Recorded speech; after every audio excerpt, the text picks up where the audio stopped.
Takes so long. There we go. Hey, everybody. Welcome, welcome, welcome, welcome, welcome, welcome, welcome. Not the welcome dance. Right. Not the welcome dance. I feel like Oh that's my god. thing now. It is. You always like it's a trademark, Yep.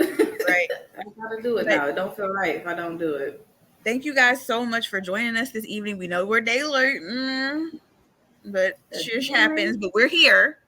Yeah. We're We have here. to So build up the anticipation. right, right. But no, we're doing Body Bags from 1993. And like I said, we're just doing some little fun, goofy movies before, we get into another franchise. Yeah. So yeah, this is John Carpenter's, like, he dipped his little toe into anthologies with this one. He did. And this was supposed to be a TV show. I want to make sure that I got it right because I think I said Showtime Mm-hmm. last time, but I want to make sure because yes, it was for Showtime. So this was Body Bags was supposed to be for Showtime what Tales of the Crypt was for HBO. Yeah. And you could definitely tell that too. Yeah. Yeah, Yeah. definitely. And they didn't they started filming this and then Showtime was like, we changed our mind. Mm-hmm. But since John Carpenter already had everything in place, he was like, I'm just gonna film it and then we'll put it out as a movie. Okay. Which, Yep. I mean, that's the best way to like secure the bag, right? Like if you're already filming it, Yeah. no point letting all those resources go to waste. Yeah, because I feel like even now, but even more so back in the day, those like studios were very finicky. Oh yeah. And everybody was looking for the next, which is still like today. Everybody's looking for the next thing. Like HBO has something with Tales from the Crypt. Yeah. And I mean, chef's kiss. Lightning in a bottle. Yes, like it really turned out really good. So it makes sense that the other networks are going to be like, let's do the same thing. And who better to have behind the camera than John Carpenter? So I get it. And that's what puzzled me. Cause like, why would you say, okay, John Carpenter, person who literally jump started the slasher franchise indefinitely, we're gonna turn you down for an anthology? It didn't make much sense to me. Yeah. And I didn't really find too much information on the exact why. All I keep seeing is that they passed on the series. Yeah, yeah. So, but we got this is how you know it was definitely a TV show. There's only 3 segments in this movie. It's only 3 segments and like one wraparound. Yeah, they get to the point. Yeah. Very, very lovely. Okay, so we're gonna get to the segments. So we've got, as you can see the picture behind me, this is John Carpenter in his own movie, which I fucking love. I love it. I mean, he was very everything about him. Yes. I wish he would have done more in front of the camera because I actually enjoyed him. Yeah, I did. Being like extra campy and exaggerated. Mm-hmm. You don't get to really see that from directors, so I thought it was funny. But he plays a coroner, and he's kind of like in the morgue, and he's going around like showing you all these bodies, and then he comes across a body bag, and he's like, "Ooh, I love these because they didn't make it." Mm-hmm. And then it like just immediately rolls into the story. Like you don't get like a really big setup. You meet him, he talks about dead people, and then you're rolling into the first story. Yep. He mentioned a little bit to this story. He was like, "Oh, this one was found on the side of the road, yeah, in a place," and boom, we are set. Yeah. Right to this. It scrolls down the body bag, and then you hit the sky. So, yep. And I'm going to preface by saying this is John Carpenter, so the cinematography and direction for the 90s is spot on. Yeah. Right, like it's very much all of his signature tricks. So the first segment is called The Gas Station, and he directed this one personally. And you're following Anne, and she's a college student, and she's getting dropped off by her friend on her first day working the night shift at this like gas station in the middle of nowhere. Yep. And her friend's like, "You sure you want to do this?" She's like, "Yeah, just make sure you pick me back up in the morning." Mm-hmm. And the gas station is ironically set near Haddonfield, Illinois. So if you know Haddonfield, you know the Halloween connection. Boom, there you go. Which I thought was funny. So it's one of those older style gas stations where like it's self-serve and they have the booth, right? Where the attendant sits overnight and it's locked from the inside. So all she's going to be doing is sitting there running people's money and studying. That's what she thinks she's going to be doing. So she gets there and she meets Bill. And Bill's the guy who is working ahead of her. So she's relieving him for the shift. And he's giving her the rundown, like, okay, the bathroom's here, the key is here, don't forget to take this key, here's, you know, all that stuff. All that good stuff, you know, on your first day at work. Mm-hmm. And then he's like, well, you know, there's that serial killer that's on the loose, so, you know, be careful. Right? Which I thought that was very, like, weird to say that, because, like, why would you say that? And I'm about to be here by myself. Yeah, and it's a serial killer that's broken out of a mental hospital. So, and he lets her know, he's like, hey, make sure you don't leave that key in here because the door's going to automatically lock behind you. Mm-hmm. Like, he tells her that. So he leaves, and then we see she starts dealing with different customers. Mm-hmm. So the first guy is this, like, normal-looking guy. He comes up, she runs his credit card. He's flirting with her. Yeah. He asks her, you know, he's like, oh, you know, do you ever go out, because you're in college, you ever go out? And she's like, no, not really. And he's like, well, there's this little jazz club, you know, near Haddonfield or whatever, and maybe sometimes we can stop by and get a drink. You know, he's like really, really hitting on her. Oh yeah. And she's all flattered, and she's so flattered that he walks away and he forgets his credit card. She's still holding it. Yeah. And I was cracking up at how old the movie was. This is when, like, there was no machine, like they had to, like, run over it with the paper. Yes. Oh my gosh. This was a time capsule. This movie was a time. I felt so old because I remember that in the store. Mm-hmm. Mm-hmm. So she's like literally biting this man's credit card, and he drives off, and she runs out the door, and she's like, hey, you forgot your credit card. But he's already gone, and the door closed behind her. This bitch done forgot the key already. First customer already forgot the key. Yep. And then this homeless man walks up behind her, scares the shit out of her. Yeah.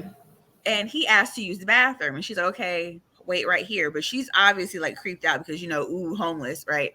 So yeah, dirty homeless person. Dirty homeless person. Right. And just sidebar, can we just clap it up for the fact that Anne was black? You know who she looked like, though? Every time her face got like a close-up, I kept thinking she looks like she's related to that one light-skinned girl from that one Tyler Perry movie, where the one where Blair Underwood was beating her ass. Don't know her name. The family reunion. She looked like she can be her mom, her sister, something. She looks just like her. So I was like, well, let me get some deets on her on IMDb, because her name is, she goes by Alex Dasher. Okay, she's from Chicago. Okay. She has been in a lot, and she's been in a lot of stuff back then. I just have to find her freaking cast list. Come on now, work with me. Like, I'm trying to find her filmography because she did a lot of TV. I think she did some soap operas, if I'm not mistaken.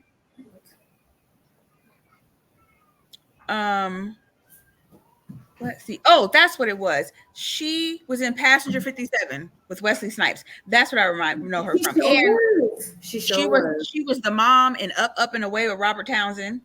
Okay. She was in Jury Duty. Okay. As one of the jurors. Yeah, it seems like the last thing she did was an episode of this show called Night Stalker in 2005. Okay. Like I said, she was in a lot. Like, I just remember her. Yeah, Diagnosis Murder. That was a show because my grandma used to watch that shit all the time. Oh, okay.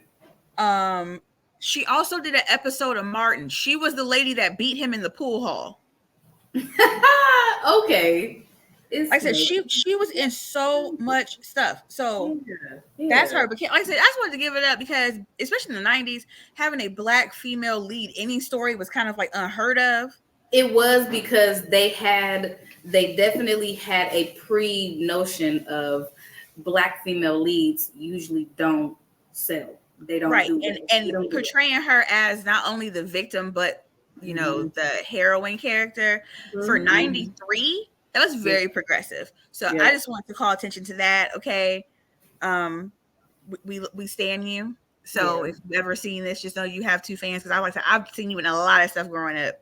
Yeah. And I was like, man, I forgot she was in this. But yes, so she's going to look for the key in the main building of the gas station. It's attached to a little garage, because most of those little like middle of nowhere gas stations have that service shop, right? So she goes in, she's looking around the desk, she finds the key, but as you see her looking for the key, there's a picture of a man on the desk, a totally different guy with a shirt that says Bill on it. So you're already suspicious. Yep. Don't know if you noticed that, but when she's rumbling around the desk, there's a picture. I didn't notice that. There's a picture on the desk, and the guy's shirt says Bill on it. It's somebody else.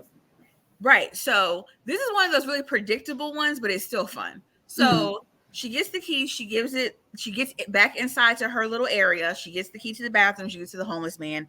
He stumbles off. She's nervous. Then this couple roll up, and they are on that powder. They are on that white girl. They on that booger sugar. Because they was wilding. Okay. They was filling each other up. He come up to the window talking about how cute she is and to fill her up. And then he's like, oh, it's a little boy. Do I need a key for the little boy's room? Like, he's like straight up stereotypical oil tycoon. Oh, yeah, for sure. Like, if they would have put 2 pistols in his hand and a hat, he looked like Yosemite Sam. Like, that's exactly how he was coming off. And she's like, no, somebody's in there. And then she goes, hey, this guy that's in there, he's a little weird. Can you check him out for me? Okay. And he's like, oh, yeah, absolutely. No problem. Meanwhile, he goes to the bathroom. The lady that's the little hot mama that's with him is trying to fill up the gas tank. And she's like, it's not working. So, because she ain't doing it right, of course. So she leaves her area again, but she takes the key this time. Yeah. She turns the pump on for her. It's working. The guy comes back out and he's like, hey, that guy, he's just a bum. He's sleeping. Yeah. He's not bothering nobody. Just let him sleep it off. He'll be fine. Yeah. So they get back in the car. They drive off. Now, this is where I was like, you in danger, girl. Because she decides to take her happy ass, instead of going back to the little automatic lock building, she's going to go check out the bathroom. We don't do that. Yeah. If we being honest, you and Danger Girl was like, you were working at this place in the first place. Girl. Okay, go ahead, girl. You can handle yourself, because she said, I can handle myself. Oh my God. All right. And I had the road dog Courtney with me. So he was like, what? This bitch trying to be employee of the month? Like, he's like, it's her first day. Is she already trying to be employee of the month? Man, you doing too much, ma'am. Just too soon. You ain't even been on the job an hour yet. Mm-hmm. So she goes, checks out the bathroom, right? And it's like dank in there, like a gas station bathroom would be. Yeah. She goes in there, and then she kicks the stall door open, y'all. But ain't nobody there. Yeah. Right. And then she turns to this other stall, and there's this like really weird like drawing, and like the markers and pens are still on the counter. And it's this weird drawing. The devil like eating people. It's terrifying. Like, it's weird as fuck. So she gets creeped out and she runs out the bathroom. She runs back to her little area. Okay, cool. So then we had another person that came up too in between, which is one of my favorite cameos of movie history. And I don't know why every time I see this person make in this movie, I think that's why I love this movie, is because Wes Craven plays a drunk that comes to the window to get some cigarettes. Yeah. And when I tell you that man, he played that 2 minutes. I was really happy to see him. Like, look at him. He really looked like a drunk. Small, like, so small, so insignificant role. But it was like, I was like, I know who that is. But him and John Carpenter were really like homeboys, so it made sense. Yes. But like, he was all like disheveled. His suit was all fucked up, and he was like, yeah, like he was like a real drunk. Yeah, he did. He really did. Like, he played it so well. So well. So I love that little moment. R.I.P. Wes. We miss you. So she then goes back, you know what I'm saying? And then she is trying to go back to the little building, but there's a lift where this truck is in the garage, and the shit starts going down. Going up by itself, and then it goes down. Mm-hmm. Right. And then what does she do? Why don't y'all tell me what y'all think she does? Well, just gonna go see what's going on in there. Gotta go check it out. We go check it out. You know what I'm saying? Like, I don't see nobody standing here, and I see an inanimate object moving. Let me go check it out. Quite naturally. So, she goes in there, and the lift is back down, and she ends up looking in the truck, and the homeless man's in the truck with his throat slit. Yep. And she's gone. Okay, now we got our nigga feet on, right? Like now we out here. So she runs back to the little booth area, and she's trying to call the police. And the phone ends up ringing in the main office, and who picks it up? Good old Bill from the beginning. So surprise, surprise, got you, but not really a surprise that Bill is the escaped mental patient, right? Like I said, this one's very obvious, but it's still fun. And it's funny because Bill is Lizzie McGuire's dad, right? And I don't know if y'all like love Lizzie McGuire like I do, but like Lizzie McGuire's dad was like a humble king. You know what I'm saying? Like he was like dad goals back then, before Bluey, right? Before any of that shit. Like Lizzie McGuire's dad was like the dad everybody wanted to have because he was so cool and patient and understanding. Right. He was at home most of the time taking care of the family because he was the writer. You know what I mean? Like he was liberated. Yeah. So to go back in history and see Lizzie McGuire's dad be a serial killer, it was wild. It was wild. It was the most fun I had. I was like, oh God, I didn't know I needed this. Yeah. But he gets on the phone and starts fucking with her, and he's like, Bill's not in right now, but you can leave a message after the beep. And he's like, beep. And she hangs up the phone, and she like picks it back up and dials 911. But he cut the line with this big ass machete that came out of nowhere, covered in blood. But even when she wrote it, like before he cut the line, she was just like, "Oh, he's coming at me!" Like, girl, if you don't get him a location, something like, she was like screaming into the receiver to 911 before he cut the line. But he walks out and he grabs a sledgehammer on the way out. And what does this dippity do? This bitch runs to the bathroom in the back of the little building. Yeah. Okay, this bitch coming at you with a machete in one hand and sledgehammer in the other. She didn't run out the door. Nope. And run into the middle of the night like he, because he would have had to come find me. Oh, yeah. Right. But she runs to the little bathroom in the back, and then she starts going through boxes. And of course, Courtney with the one-liners talking about some bitch, what is toilet paper gonna do? Because she's like pulling out toilet paper and like band-aids and shit. Like she finds nothing to defend herself with. And then what happens? She opens the locker, and Bill falls out on top of her, dead as a damn doornail, just dead as hell. And she's crying, trying to get him off of her. And while that's happening, old boy is putting in work on that window with that sledgehammer. He going to town. On it. I was like, dang, he really was fucking that window up and then ripped the window out with the sledgehammer. And then he climbs in, right? And she finally gets her ass up off the floor, and she hits him in the face. Yep.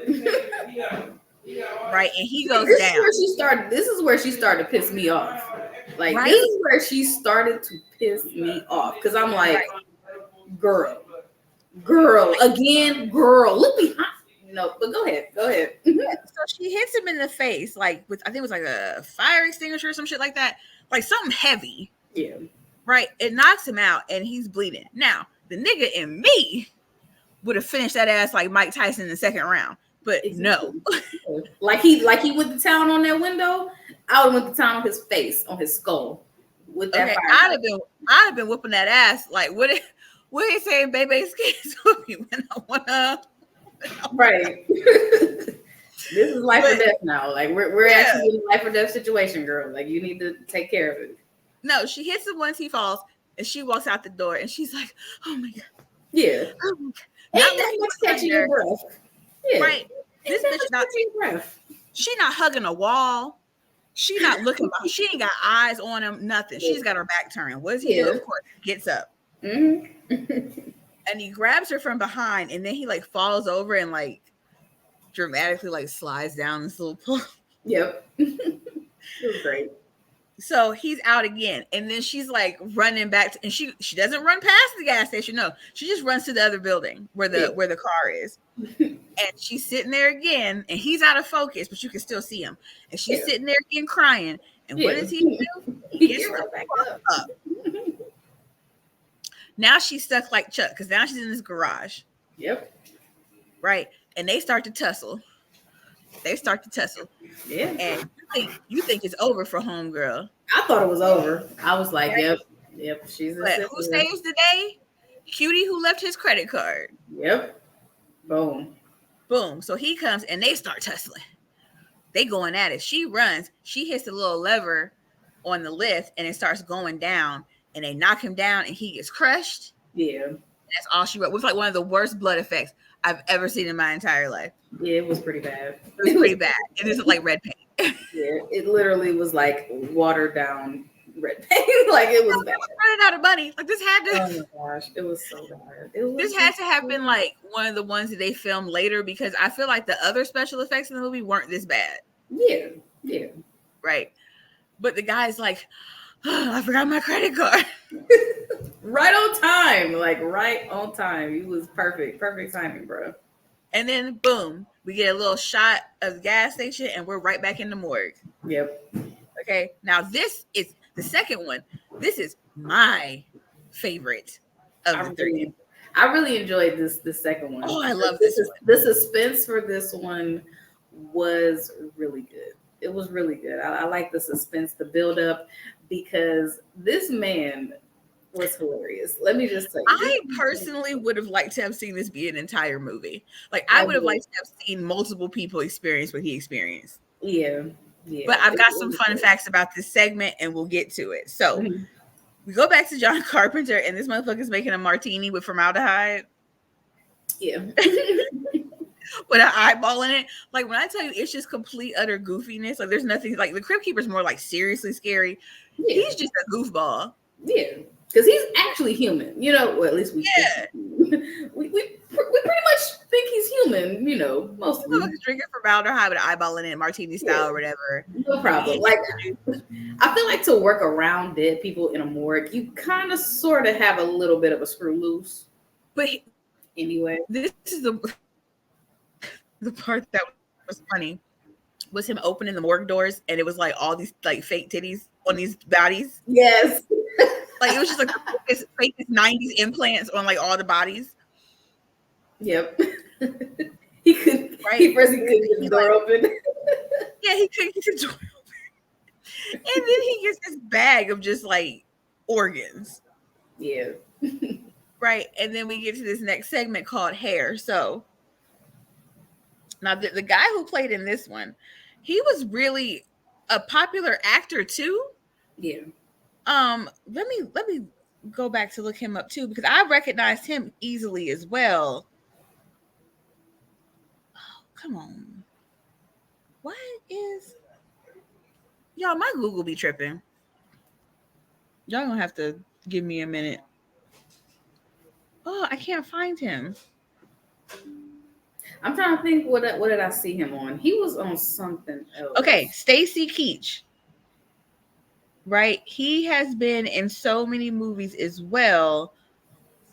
And I'm about to pull up his filmography so we can go ahead. He actually has a Golden Globe and he has been nominated for a Primetime Emmy and a Tony Award. Oh, yeah. Okay, so he's like top caliber. He played the sergeant in Cheech and Chong's Up in Smoke and Nice Dreams. He's actually a noted Shakespearean actor.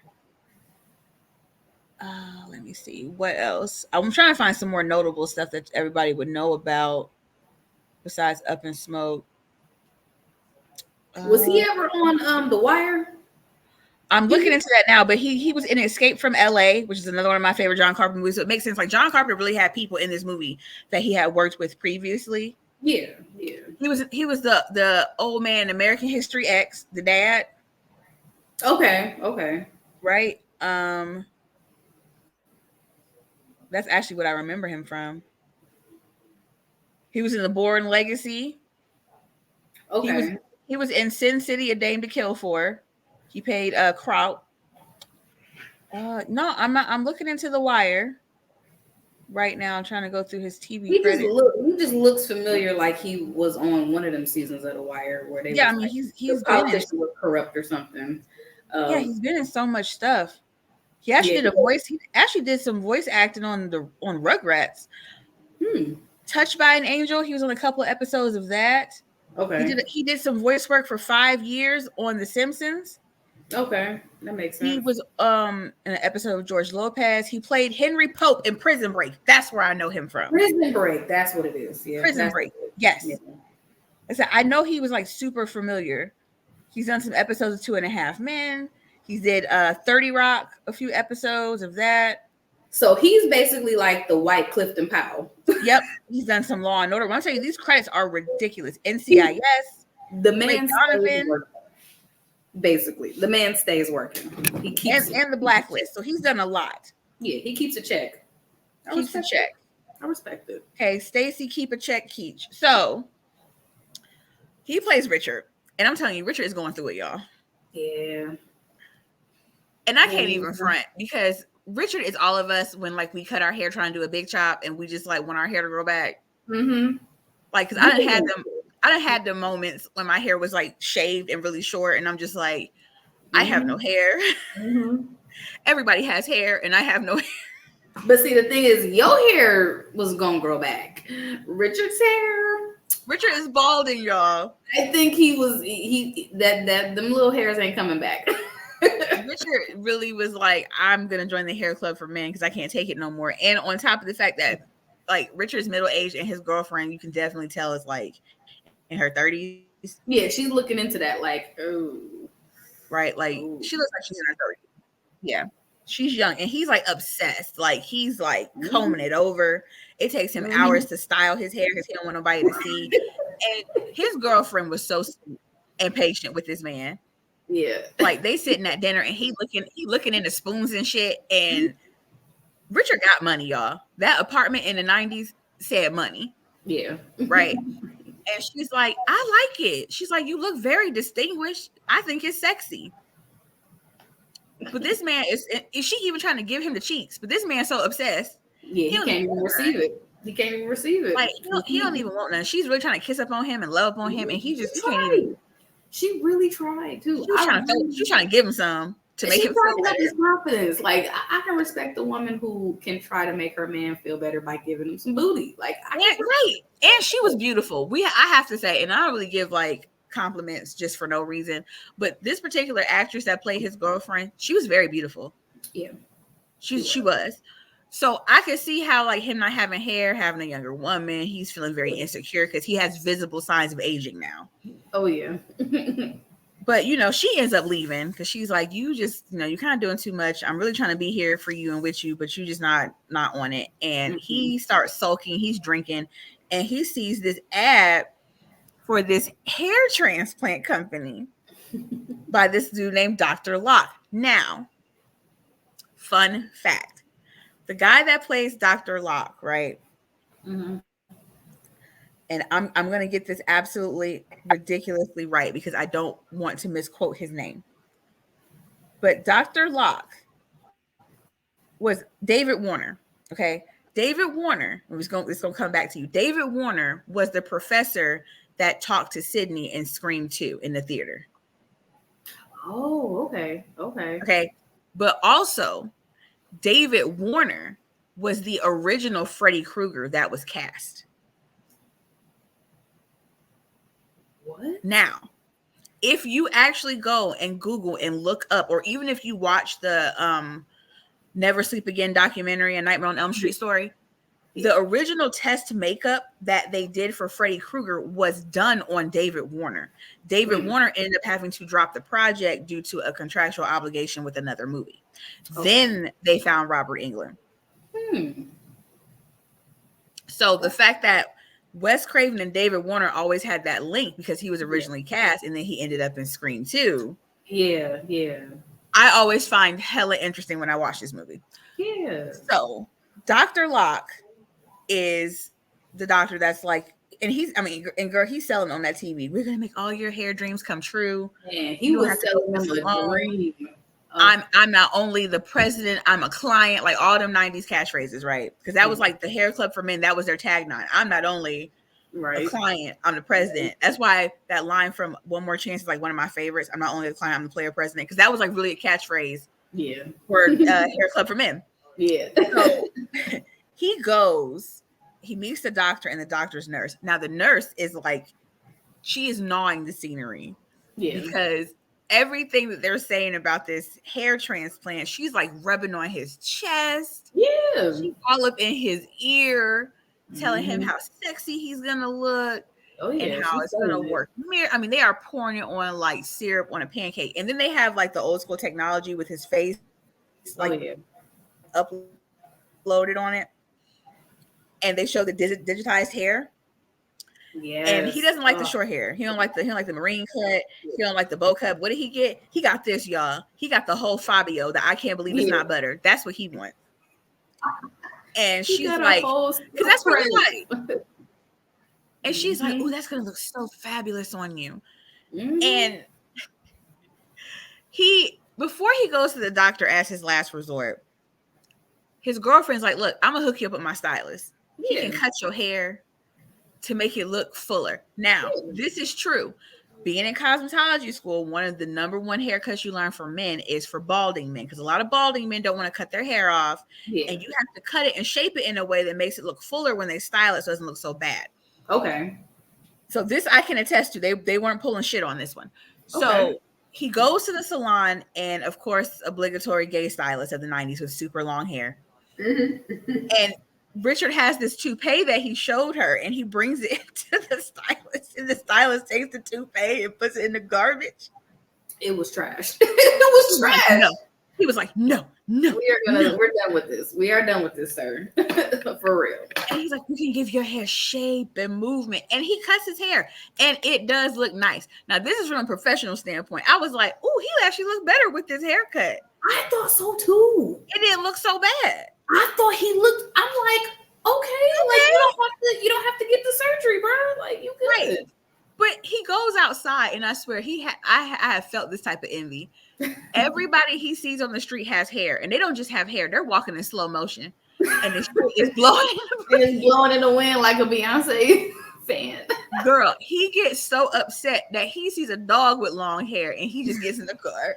I lost it when they showed the dog. They showed the dog. I physically lost it when they showed the dog. I said, "Oh, y'all rubbing it in now. Y'all playing with this man's feelings too much." Because even the dog had long, shiny hair. The dog was the last straw for him. That was a jab. Like, fuck this. He's like, I take this personally now. Like, why does this dog have more hair? I took that personally. For real. that was a jab. Like, bro. So he gets this shit done to his head, and they tell him, you're gonna wake up in the morning with a head full of hair. Keep that bandage on all night, go to sleep.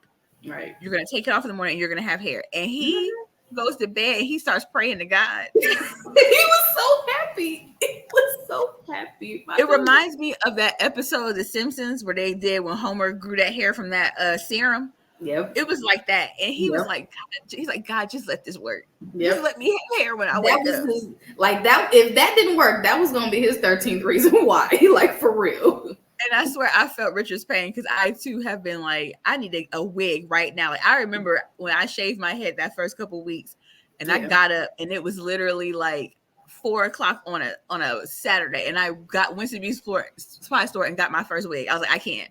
Yeah. I need to feel this. Yeah, definitely. So he wakes up in the morning, y'all. He takes that bandage off. Blue hair just falling. And I mean, it's still just dripping. It's silky. I mean, I wanted to start. You guys start singing the Soul Glow song when that shit came out the box. Yeah. Rip him out the plastic because he looking brand new. For real. Okay. So his girl come over, and she was like, hold up now. Yeah. All that shit she was talking about, you look fine. Now she looking like, she was like, they started kissing on the couch, and she was like, I take it back. She said, I take it back. Yep. I like you like this. Oh, yeah. And Richard's ready to throw it down, baby. And he must have threw it down real good, because homegirl got up the next day and went to the gym. Man, that was some good. That was that good. Some good. And he goes to the hair salon to show the stylist that he went to how long his hair was. And the guy was like, no, it's real. Yeah. Like, it's perfect or whatever. So he got the confirmation that everything is good. Yeah. But he's in the bed before she goes to the gym, and he's like, I don't feel too good. My throat hurt. I'm gonna just lay down. Red flag. Right. So she's like, okay, baby, I'll talk to you later. I'll check on you later. Right. And you see he like just starts feeling worse. Like he's trying to like take medicine, drink tea. So much so that like his girlfriend calls a few days later and she's like, you're seeing somebody else.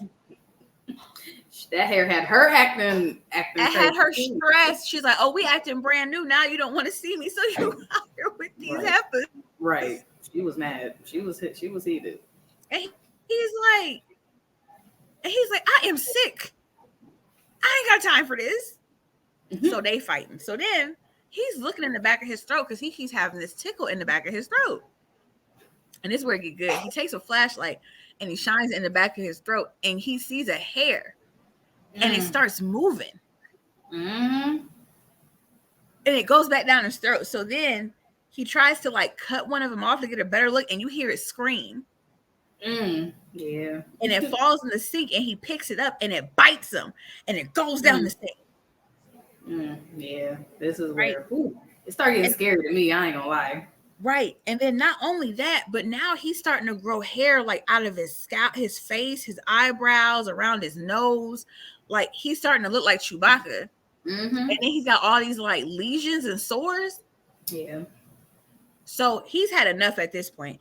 He's like, I'm going to find out what's going on. So he races to the doctor's office.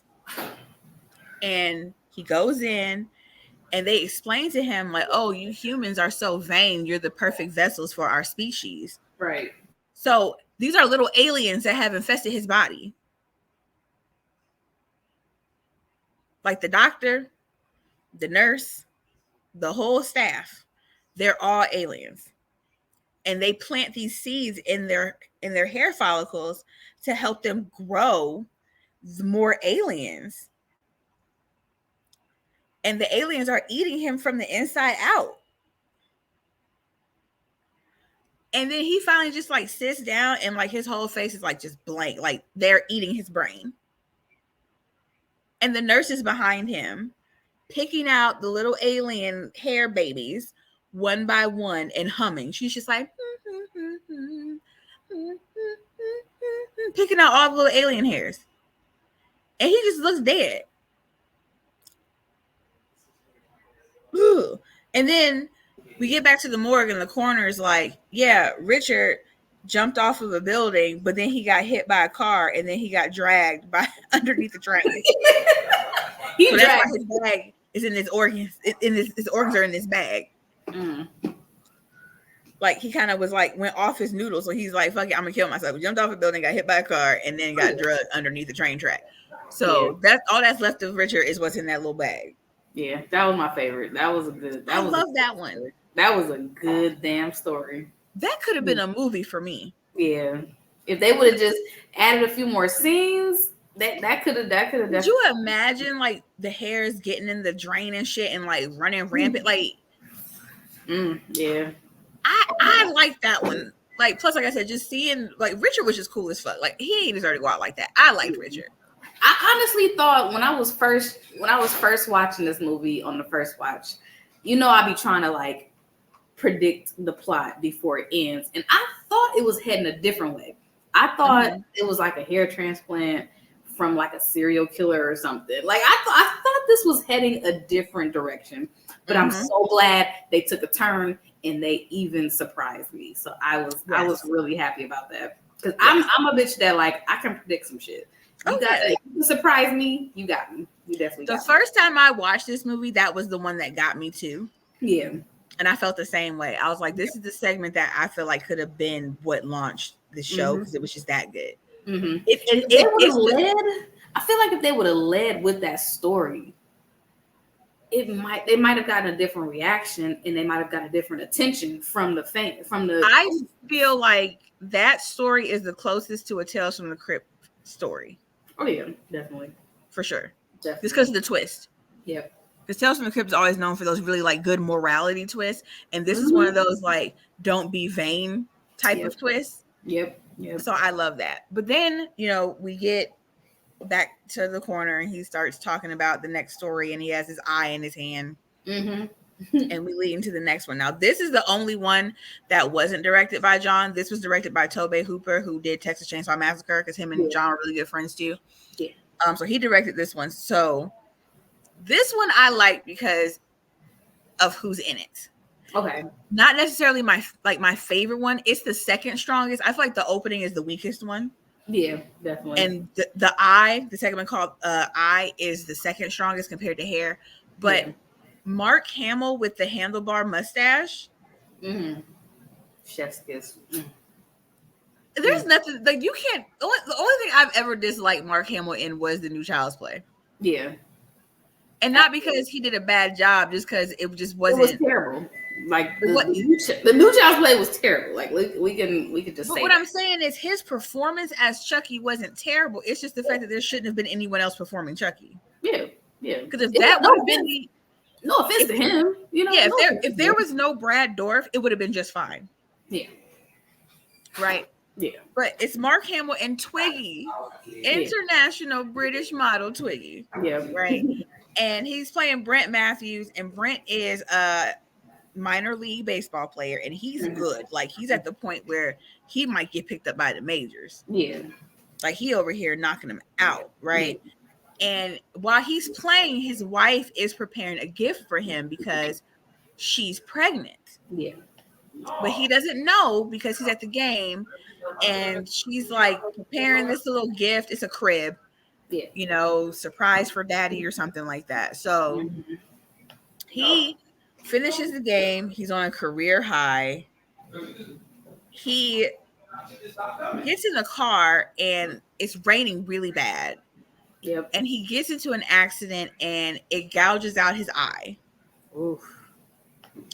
Right. And the idea that he can't ever play again is like fucking with him because he's missing his eye. Especially when his career was taken off. But then he gets approached by this doctor that's like, hey, I have this new unconventional surgery to replace your eye. You'll be able to see. Yeah. It's never been done before, but I'm pretty sure that it's going to be successful. Okay, he talks to his wife about it, and she's like, I'm going to love you regardless, but if this is what you want to do, I support you. Yeah. Right, and she still hasn't told him she's pregnant yet because it's just not the right time. Right. So he gets this surgery. And it's a different color eye. And the surgeon's like, hey, all we have to do is give you a contact. You'll be in there. Yeah. He gets it done. And it works. He can see. Yeah. It's working just fine. They're like, hey, you're going to have some headaches for a few days. But that should subside. Things should get better. Things should get more clear for you. And you'll be on about your way. And, you know, you come back if anything happens. Yeah. He gets home. He gets his present from his wife. And he finds out he's going to be a dad. And he's excited. And there's a crib. And he has to put it together. But he starts like hallucinating. Yeah. And not just like regular, like I saw something out the corner of my eyes. He's hallucinating killing these like random women and like raping them. Mm-hmm. Right. And it's freaking him out. And he can't tell his wife because, I mean, how could you tell somebody that? Right. Yeah. They're going to lock him up. And then he starts getting a little bit more irritable as well. Kind of snapping at his wife, like she wants to like have sex with him, but he's not in the mood, and she's like, hey, you know, understandable, you know, this has to correction. He wants to have sex, but she's not in the mood. And he's like, well, I understand you're pregnant, but he gets a little irritated by it, but she don't think nothing of it. So he has his hallucinations for a little bit, and then he goes to the doctor, and he's like, where did y'all get this eyeball from? Yeah. And they're like, oh, it's from this guy that was executed, and he was a serial killer and a necrophile. I was like, God damn. Now, if this sounds familiar, here we go. Come on with it. It's because this was done in a full-length feature film called The Eye with Jessica Alba. Yeah. I was like, when they got to that part, I said, ain't this the damn plot for that movie with Jessica Alba? Right, but I mean, nobody really knows about body bags, so like you could take an idea like that and nobody would really know. Damn. Yeah. Right. So he becomes like Unhinged. Unhinged, but he's like, hey, I'm being possessed. Yeah, he was definitely unhinged.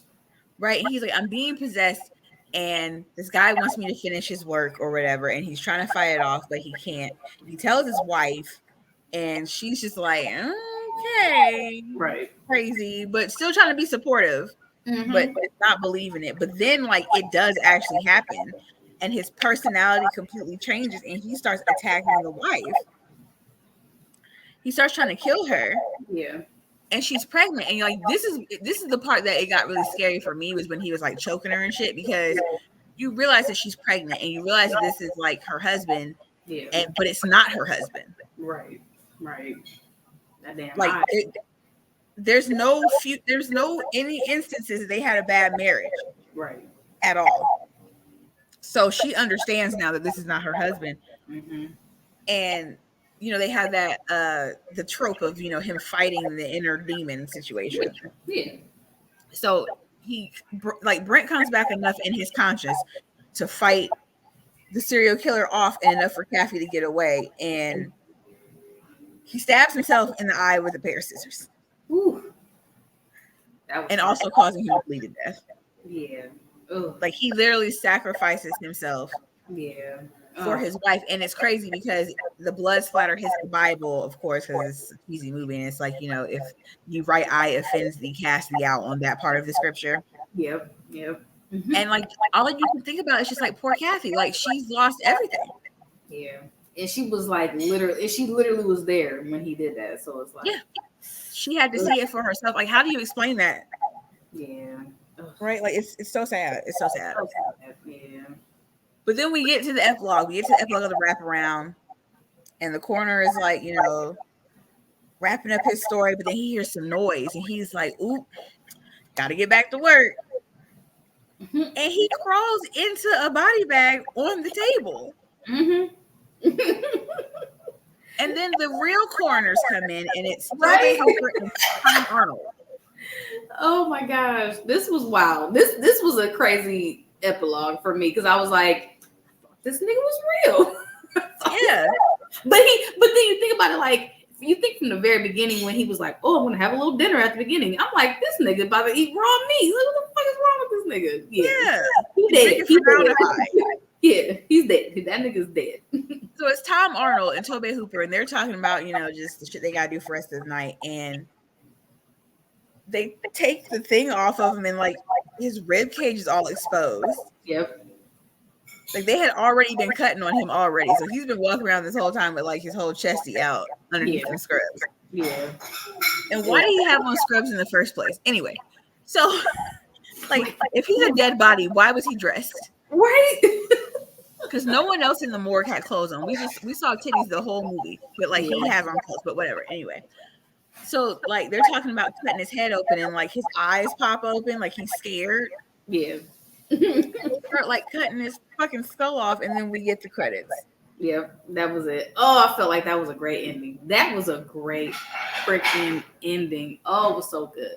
It's up there with the reveal of like them being in hell and Tales from the Hood. Like the first time I saw it, I was like, oh my god. Yes, it was great. That, like, here's the thing with anthologies, that when they get it right, you have to have the story tie. You telling these random stories, and then you have to have a story within that story, and you got to wrap it all up at the end. And I really love that. I love that the story being told in between the stories is like a story within itself. I love it. Well, they always say the best stories are the ones where they just start backwards. Yeah. You start at the end, and then you go from there. And I feel like this is one of the situations where he was like, what if it was this guy telling stories, but he was dead the whole time? And I think it just kind of came from there. Oh yeah, for sure. That was great. It was great. They did a great job with that. But yeah, it's one of my absolute favorite anthologies, up there with Creepshow. Yeah. Because anthologies was low key, like, they had a moment. They definitely had a special moment in between all the slasher movies, all the ghost movies. Like, what's that one movie with the girl on TV? The Ring? No, the other one where the little girl, where she looking Oh, the at Poltergeist. Poltergeist. Poltergeist. Yep. So we got those kind of movies. We have, back in the, I'm thinking like back in the 70s, 80s, like Texas Chainsaw. Like we had all these other movies.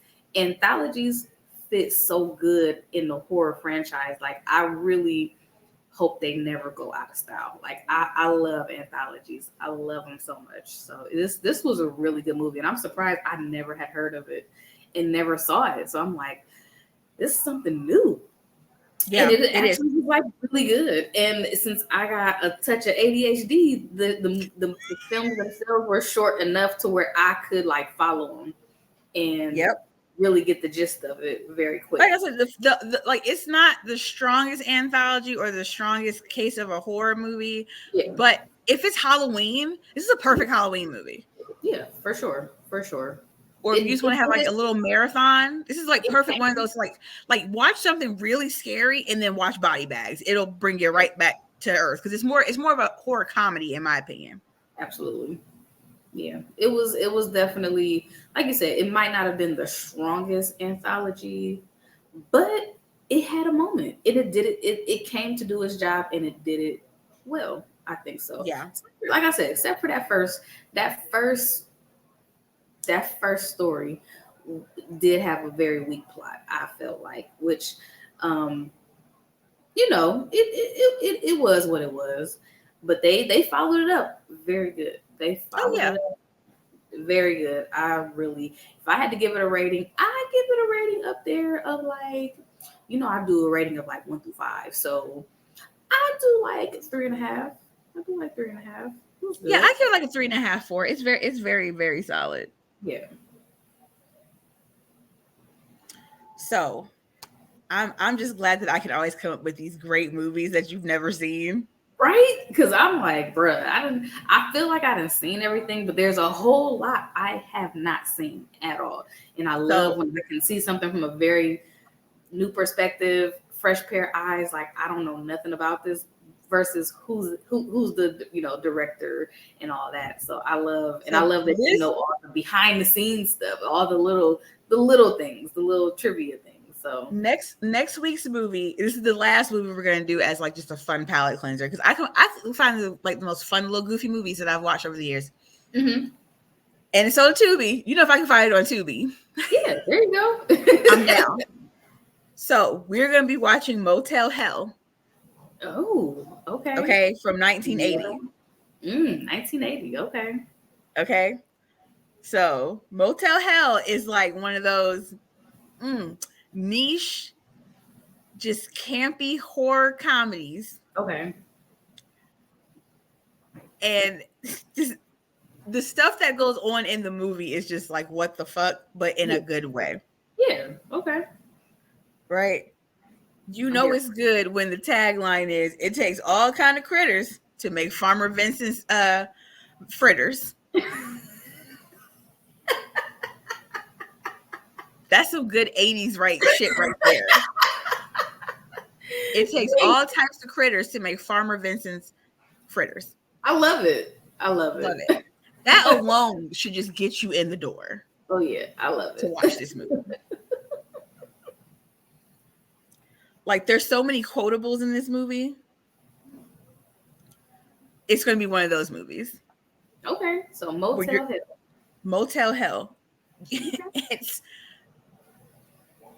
There's cannibalism, there's camp, there's romance. Like it's a whole spaghetti dish horror movie. Yeah. And I feel like it's a classic. Like if you've ever seen like when Bravo TV used to do those horror movie countdowns. Oh yeah. It was a part of the 100 greatest horror movies you've never seen. 50 greatest horror movies you've never seen. Okay. That documentary is actually on Tubi. 50 greatest horror movies you've never seen. And it's really good. I'm going to watch that tonight. Yeah, that's on Tubi too. But when I tell you like Motel Hell it has a special place in my heart because I remember the first time I watched this, I was sick with the chicken pox.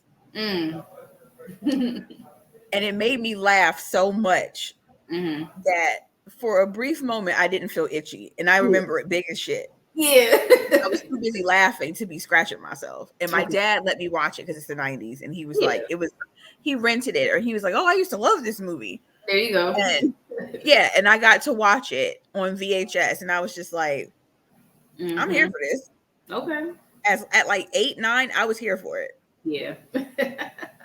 And it's one of those movies, like when I want to have like a nice like horror comedy, like I'll watch like this. I'll watch Motel Hell.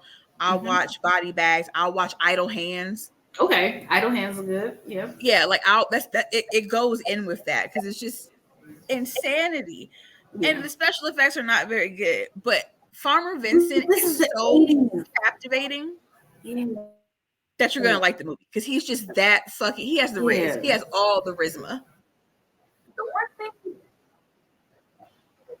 The one thing I'm always excited about watching 80 horror movies is that it's something you have not seen. It has not been done before. So I really am gonna be excited to watch this movie. I'm really excited to watch this movie.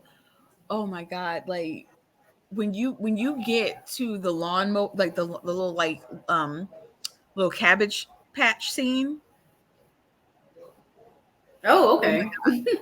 Like it's one of those movies that I can talk about because like I've met so many people in the horror community online and stuff, and or just in my life, and you bring up Motel Hell, and like, what is that?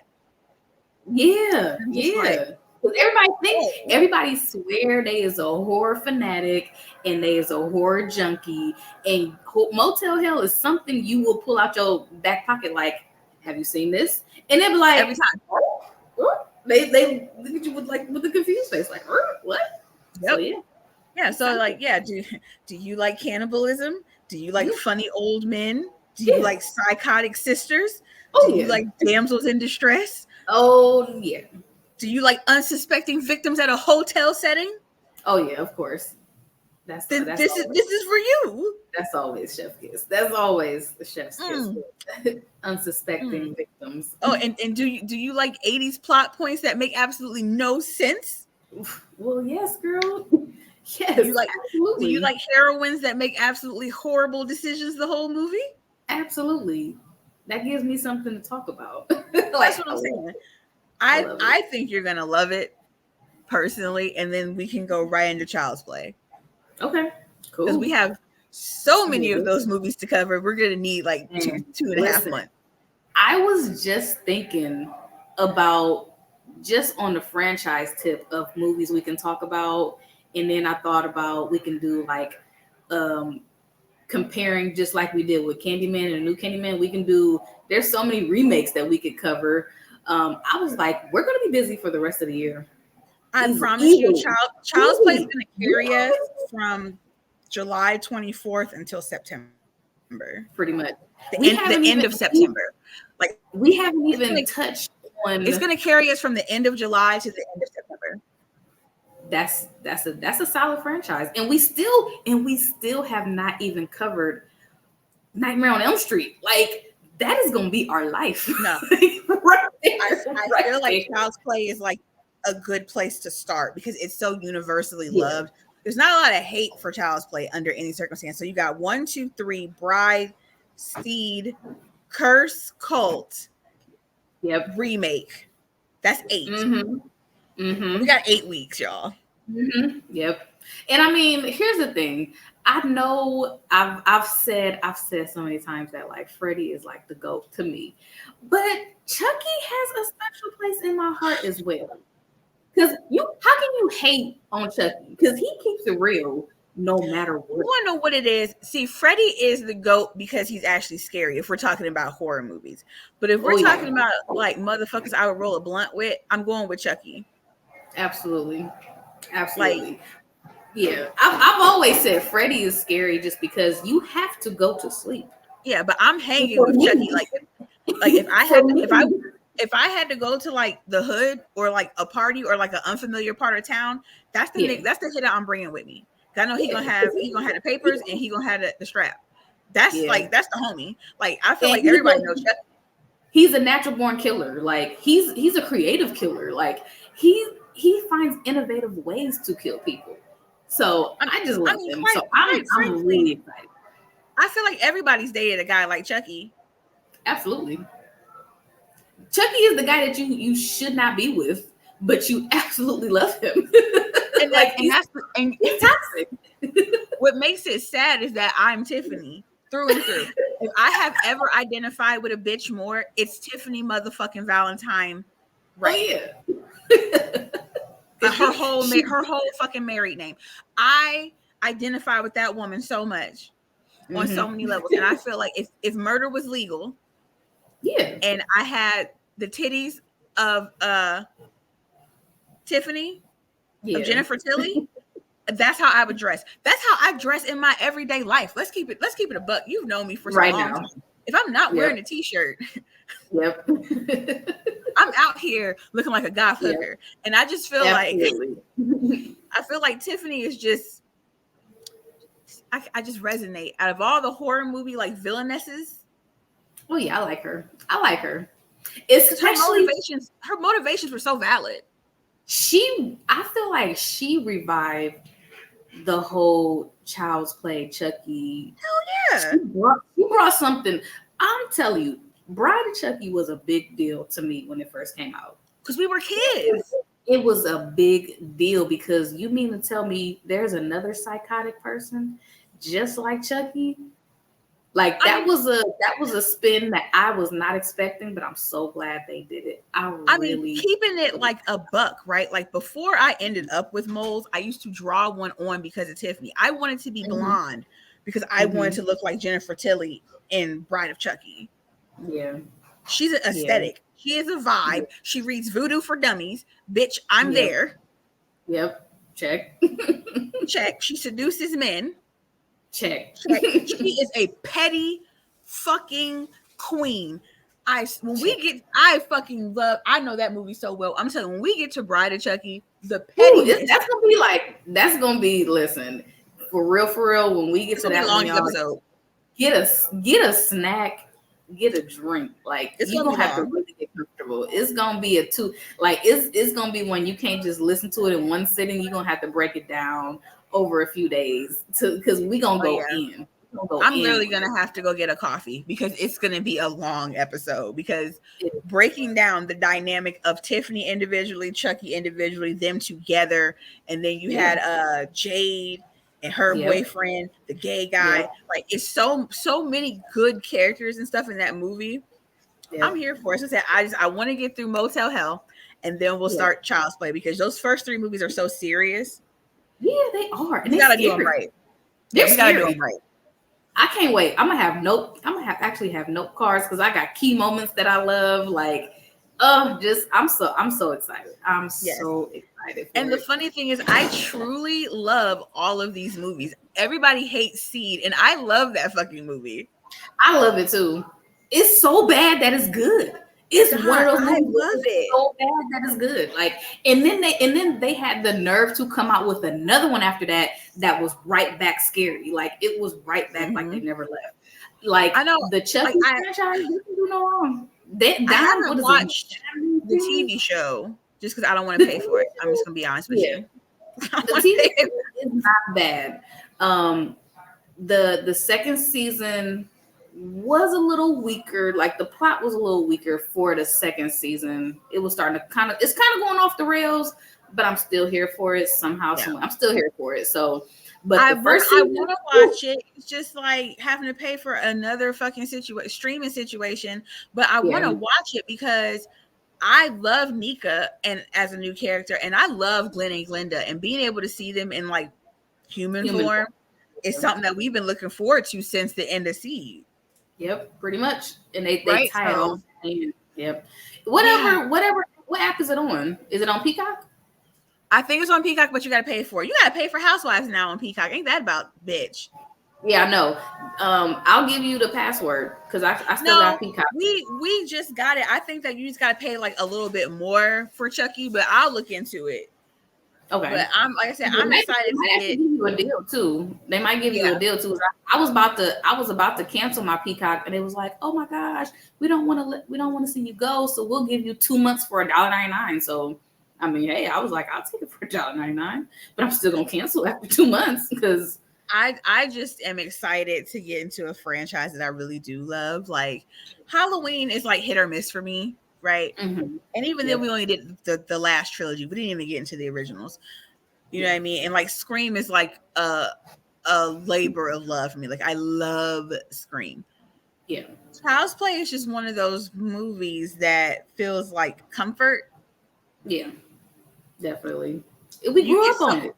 We yeah, literally grew it's up. so enjoyable because we were the demographic for those movies Yeah. with the toys and like Cabbage Yeah. Patch Kids and My Buddies and shit. So it feels like a really ingrained part of my childhood.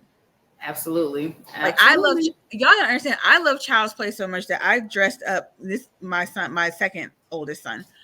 I dressed him up as Chucky when he Yep. was 2, and I mean you remember, and I mean like down to like the red wig.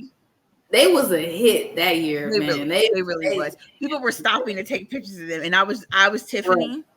Yes, bruh. And I'm That was mad so that good. I'm so mad that I didn't have anybody with me to take pictures because I was serving. I was Man. serving that day.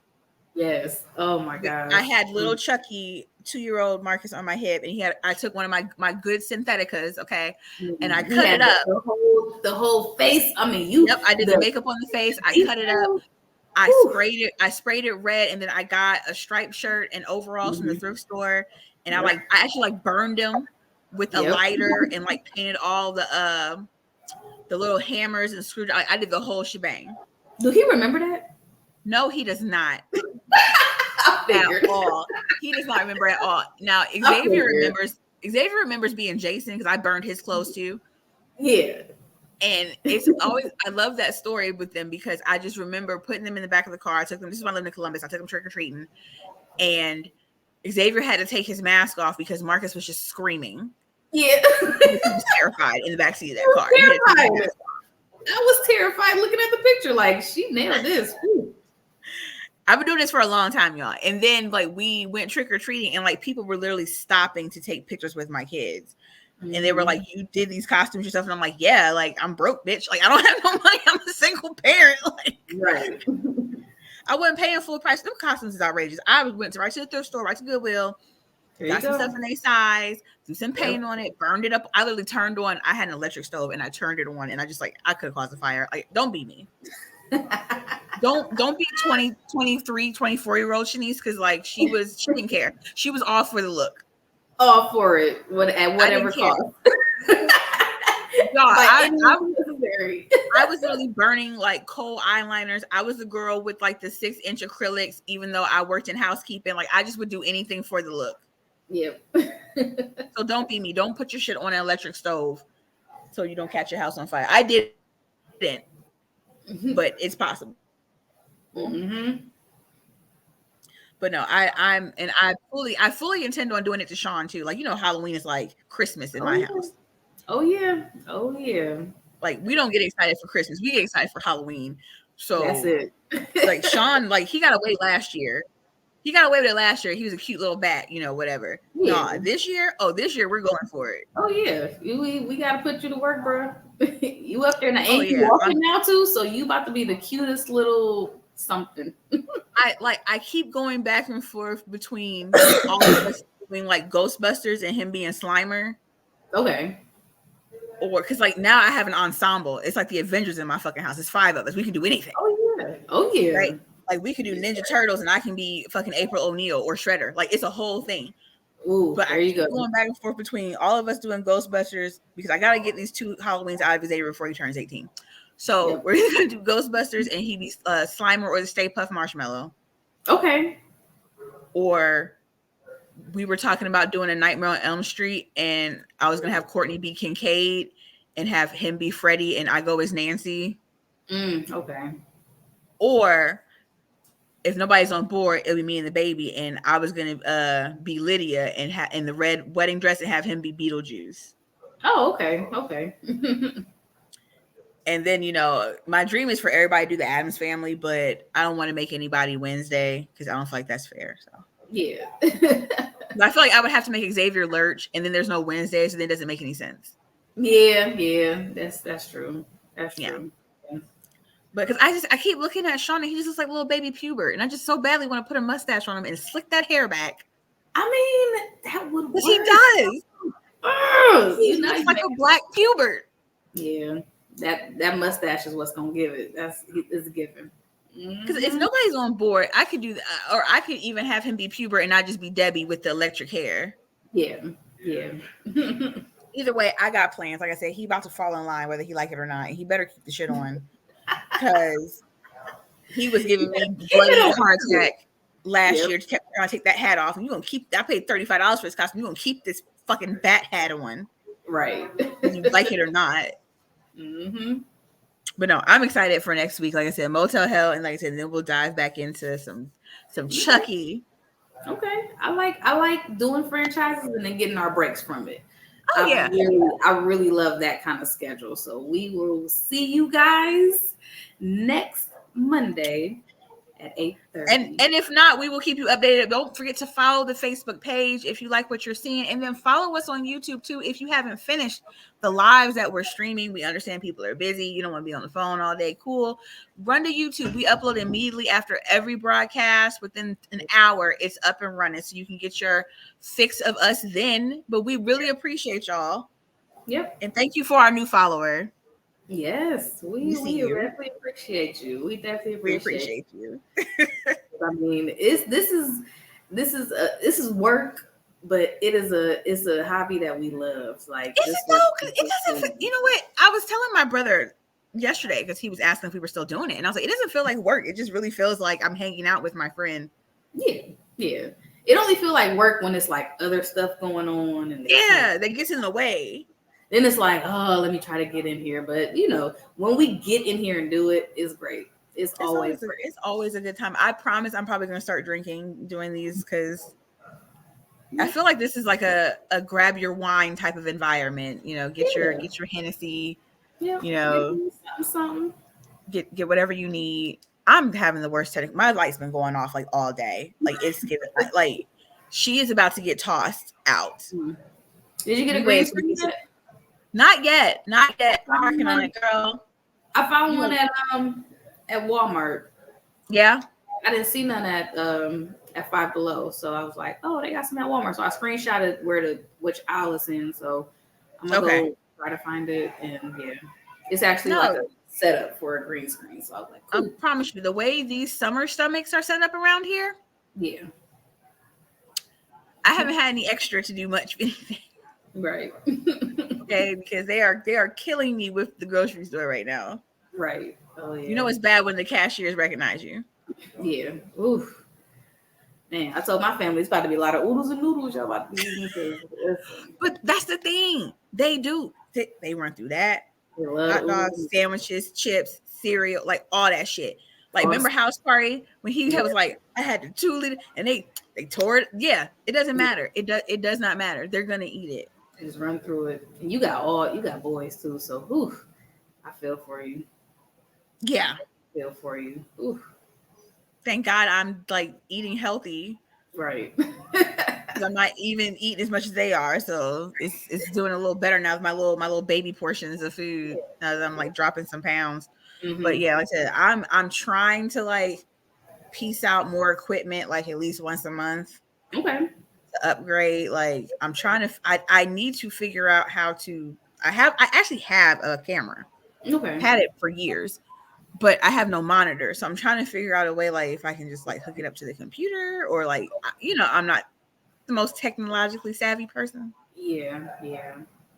So once I get that figured out, I will actually have a camera to film with, because between that and like doing the TikToks, and then like I'm trying to like actually like get back into the actual like beauty YouTube that I was doing. So I got a lot of pots cooking right now on the background.